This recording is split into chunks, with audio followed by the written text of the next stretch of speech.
Hola, gent bonica. Ahir vam arribar a l'hotel que està a 2 carrers. Aquest edifici és a l'Ajuntament d'Ulm, Alemanya.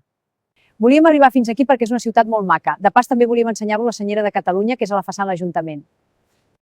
El Joan està preparant el dron. Veurem Ulm a vista d'ocell. Espero us agradi. Vemos el Ayuntamiento Histórico de Ulm. A su lado destaca un edificio moderno de cristal con forma triangular. Es la Biblioteca Central. Es el Danubio, uno de los ríos más importantes de Europa, zonas verdes y calles medievales del casco antiguo.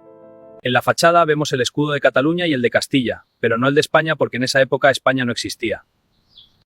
Joan, ara anem a una terrassa a prendre algo i a picar alguna cosa típica de Ulm. Si vamos, me apetece comer algo. Joan, acaba d'explicar-me per què no hi ha Espanya a la façana. Sí, María, España no existía como país. Y Ulm representó a los reinos con los que tenía relación en la Edad Media. Y aunque Cataluña no era un reino, Cataluña tenía barcos, comercio marítimo, grandes comerciantes que viajaban, hacían negocios y tenían contacto con ciudades importantes de Europa, como Ulm.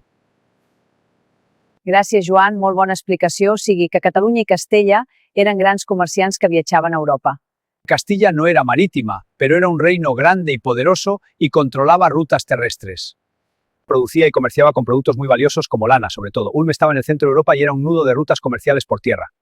Por esas rutas llegaban productos de Castilla hacia el norte de Europa. Así que Castilla aparece no por el mar, sino por el comercio terrestre y su peso económico en la época. Gràcies, Joan. Doncs anem a mirar la carta, que tinc gana i es fa tard, ha quedat tot clar.